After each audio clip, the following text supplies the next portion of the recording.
دوستو Oval office کے 80 minute کون سر اٹھا کے باہر نکلا؟ 3 دن پہلے وائٹ ہاؤس کے اوول آفس میں پاکستانی وزیر اعظم جناب شہباز شریف صاحب اور army chief general Asim Munir صاحب کی ڈونلڈ ٹرمپ سے ملاقات ہوتی ہے۔ ایک انتہائی ہائی پروفائل جو امریکہ کی طرف سے ایک روٹین میٹنگ تھی، پاکستان کی طرف سے اس لیے اہمیت کی حامل ہے کہ کئی مہینوں کی لابینگ، پاکستانی عوام کے ٹیکس کے لاکھوں ڈالرز اس پہ اڑائے گئے اور بالآخر وہ اس ملاقات کا شرف حاصل کرنے میں کامیاب ہوئے۔ انہوں نے کیا کھویا کیا پایا یہ تو وقت بتائے گا، کیونکہ اس ملاقات کے بعد دونوں طرف سے کوئی آفیشیل پریس ریلیز یا کمیونیکے جاری نہیں کیا گیا۔ دوستو اس بند کمرے میں کیا ہوا؟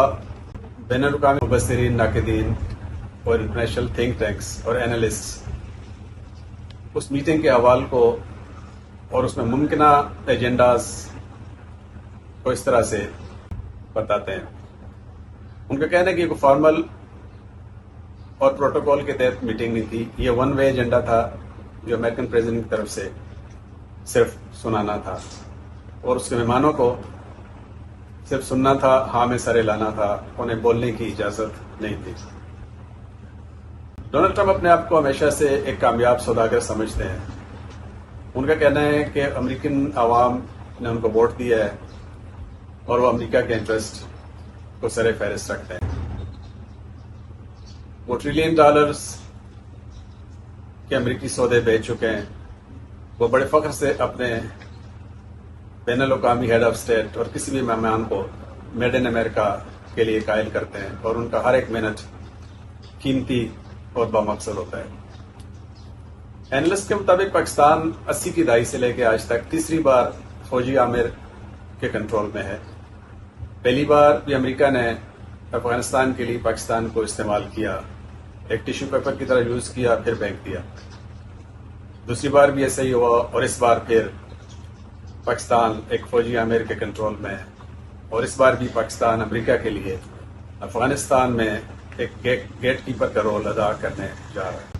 دوستو ٹرمپ کے 4 اہم نکات مبصرین کے مطابق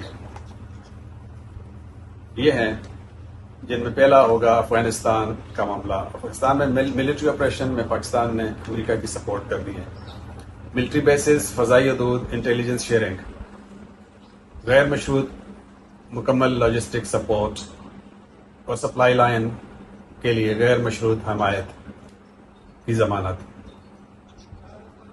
اس کے علاوہ شدت پسندوں کے ٹھکانے، جو کہ FATF کے تحت ایک بہت دیرینہ مطالبہ پاکستان اور انڈیا کا رہا ہے، ان ٹھکانوں کو تباہ کرنا، ان کا مکمل خاتمہ، اس کی ضمانت مانگی گئی ہے اور ناکامی کی صورت میں خمیازہ بھگتنے کی دھمکیاں بھی دی گئی ہیں۔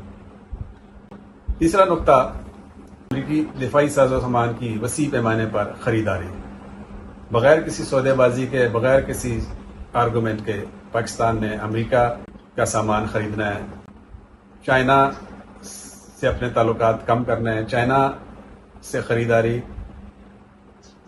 کم کرنی ہے، چائنیز اکوپمنٹس کے مقابلے میں امریکن دفاعی ساز و سامان کو ترجیح دینا ہے اور چائنا کی اثر و رسوخ سے اپنے آپ کو دور کرنا ہے۔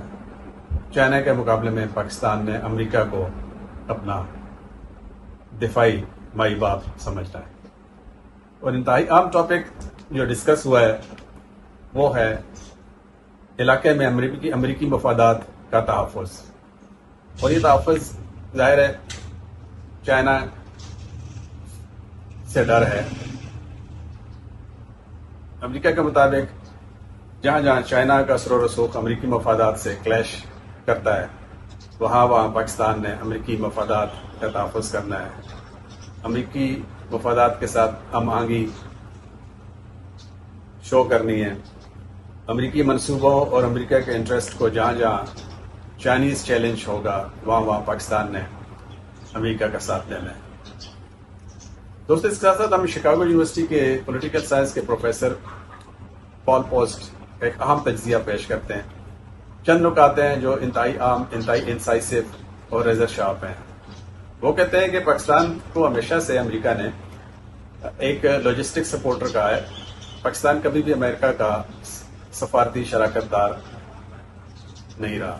پاکستان امریکہ کے لیے ایک وقتی سہولتکار کا کام کرتا رہا ہے اور اس بار بھی پاکستان کو امریکہ اپنے افغانستان کے ملٹری آپریشن کے لیے ایک گیٹ کیپر اور سپورٹر کا رول دینے جا رہا ہے. اس کے بدلے میں کچھ وقتی تعاون امریکہ کی طرف سے ملتا رہا ہے، شاید ابھی مل جائے، اور پھر اس کے بعد مایوسیاں، شکوے گلے اور پھر ڈو مور کے مطالبات.